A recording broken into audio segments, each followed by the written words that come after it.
Hello folks, this is your friend Mutsa here, and in this video you see a close call on a group ride when we suddenly came upon a rock slide in a blind turn.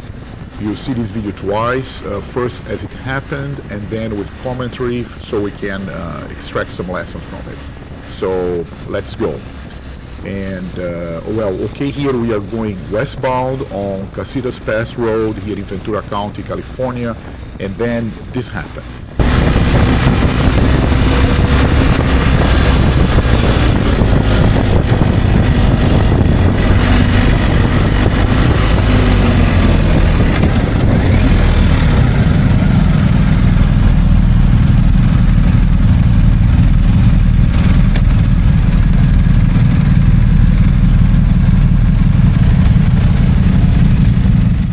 Alright, so now you see the video again with commentary and get some takeaways from it.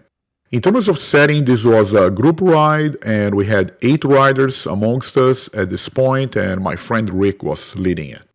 As you can see, this was a blind right-hander with a steep cliff right at the side of the road. So not much here in terms of post-apex visibility. This was really a blind turn. Now here, Rick does a great job as a ride leader. As soon as he sees the hazard, he indicates it to the riders behind him, pointing to the danger with his right leg. That's a great behavior that we should always practice in a group ride, whether we are leading it or not. Also notice how Rick reduces his leaning angle. He brings his bike up as he gently applies the brakes. This is very important as it increases the contact patch between the tires and the pavement, and this reduces the possibility of a slide. So I saw what Rick signaled and I prepared myself. Since he pointed to the right, I know that the danger is in that direction. Then I assess the situation to decide what to do. I noticed that the main risk is this large rock right on my path, but also that I had escape routes both to the left and to the right. So what did I choose to do? So I quickly assessed the two choices. The left route has a clearer path with less debris and also allows me to turn with a larger radius, so I need to do less braking and less steering input. This is all good. However, it puts me on the wrong way of traffic, which is something that you should only do in emergencies. So yeah, this sounds like an emergency. The situation I'm facing here is very unexpected.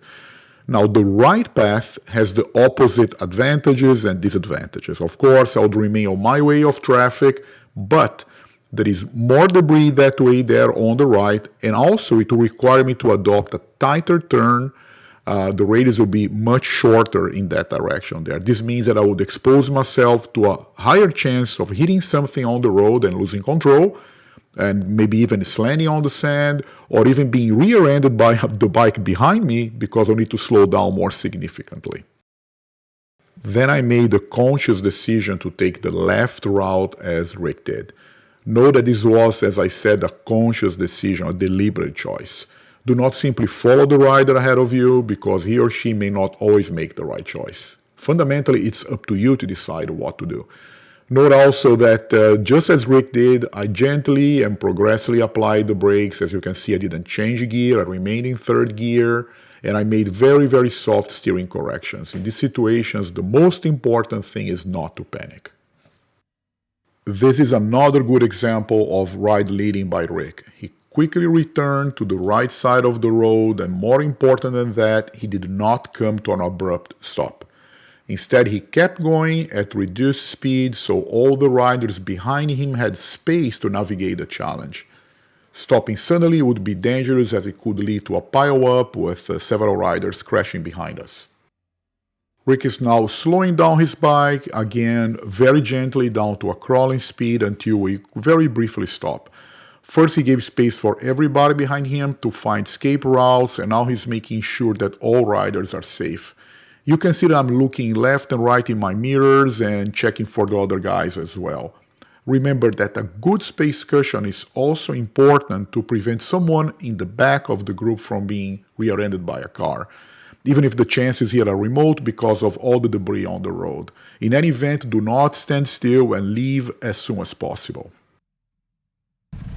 So pretty quickly, off we go. Everybody was okay, and we continued our journey on to Santa Maria as we had planned. I did call 911, the emergency services here in the United States from my helmet intercom, and I reported the hazard on the road. I reported it as on the 150 westbound between Casitas Pass and Gobernador Canyon. This is a 5 mile or 8.5 kilometers approximately span. It's not very narrow, but I'm sure the information was useful so that the hazard was taken care of. Let's review now the main lessons we can take from this incident. Number 1, point the hazards to your fellow riders. This is always very important. Number 2, do not panic. Keep your cool when things are unexpected or dangerous. Number 3, be gentle, progressive braking and minor steering inputs. Number 4, assess your options. In most cases, there is more than one thing that you can do. Number 5, make your own choices. Do not follow the rider in front of you automatically. Number 6, give space to others. And number 7, once safe, report the issue.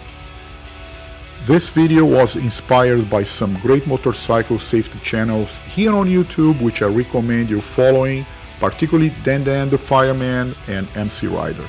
Check them out and see you on the road very soon. Take care, folks. Goodbye.